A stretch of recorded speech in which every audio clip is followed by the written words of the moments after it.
Hi, everyone. Welcome to Intro to Psychology or Psychology 110. We were hoping to have class today, but apparently the weather had other plans. I decided not to do a live Zoom class. I think it will be just a little easier for me to make a couple of recordings and I can introduce myself, I can introduce the class. And then when we meet on Thursday, I want to meet all of you. And if you have any questions, we can go over everything then. So I just like to start out with a tiny bit of an overview about who I am. I recognize a few of your names on Canvas, but I'm looking forward to seeing those of you who I know and meeting those of you who I don't know. So I like to start by telling students a little bit about myself. My name is Dr. Swirsky. That is what I like to be called. Dr. S is also fine. Not a big fan of Mrs., so please avoid calling me that, but Dr. S, Professor S, any of the above is totally fine. I do believe that names are very important, and I ask that you honor my preferred name just as I'll honor your preferred name. Let's see. So, a little bit about who I am. I'm obviously a psychologist. My area of expertise is developmental psychology, but I've kind of dabbled in a lot of different areas. I have a degree in psychology, obviously, but also an undergraduate degree in gender studies, which you'll hear me talk about a bit when we get to the week on gender. I also ran a research lab for a few years studying sexual assault and alcohol intoxication. So you'll hear me talk about that a bit over the course of this semester, particularly next week when we get into research methods. After I graduated from, I went to Drew University up in North Jersey. After I graduated from Drew in 2010, which my goodness, that was a lifetime ago at this point. I was really stuck on what I wanted to do. I knew that I wanted to continue my schooling. I knew that I wanted a doctorate degree. I thought that I wanted to go into clinical work. And so I applied to doctoral programs. I ended up not getting into any of them. It was very devastating. I was very dramatic about it, but I found myself with a gap year. And so I said, what can I do with this time? And I thought about getting a master's degree. And then I decided that's a lot of money. I'm not so sure this is the right path for me. So what I ended up doing was working. I worked in, I mentioned a research lab. I also worked at a local community college. I'm from South Jersey, so it was local to me over there. And I studied sexual assault and alcohol intoxication in the lab, but in the research assistant position, I learned all sorts of things about course design and Microsoft Office and survey administration. So even though it wasn't directly related to what I wanted to do, it was still really valuable skills. So anyway, also during that time, I ended up going to Rowan University for certification in applied behavior analysis. And so I got what's called my BCABA licensure. I'll talk a lot more about that when we get to the week on learning and behavior.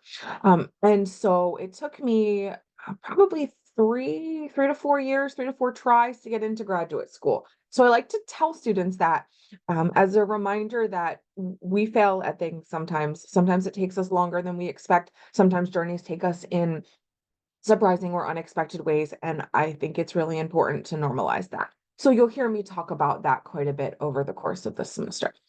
My work is in adolescent social development, so bullying and popularity and social media and all of that really fun stuff that we think back to middle school.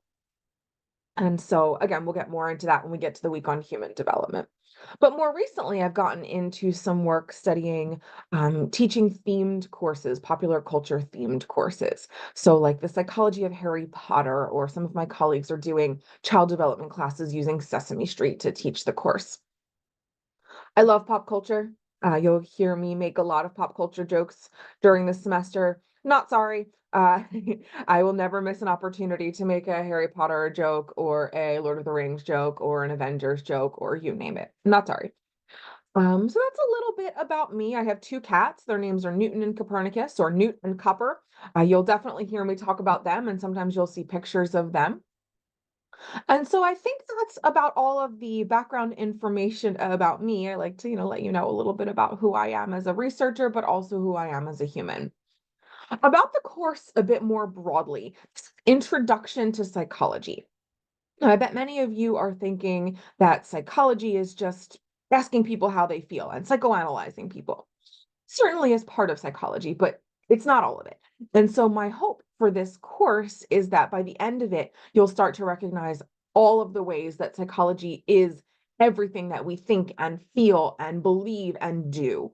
All of those emotions and feelings and behaviors, that's all psychology. So, it's much, much, much bigger than just the typical clinical work and therapy that people tend to think about.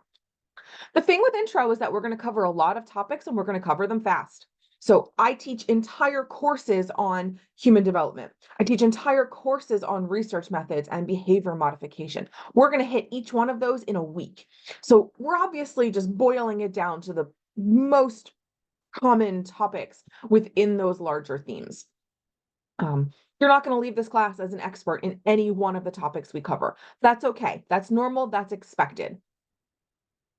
One of the things that I love about teaching intro, and I do love teaching intro, it's one of my favorite classes, is that we every week is sort of like a new adventure.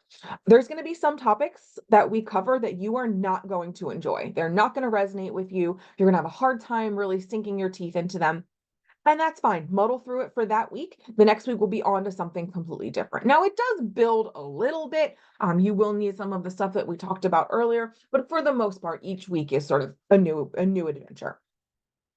Um, I don't love all of the topics equally, so I don't expect all of you to either. And I think that's important to remember.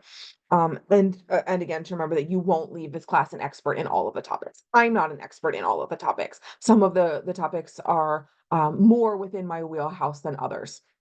And you'll also see that what I do is that I bring in guest speakers to fill in places that either that I need supplementing or just that I know somebody who has this extra level of expertise that they can share with us. So we'll have, I think, 4 guest speakers throughout the course of the semester on various weeks.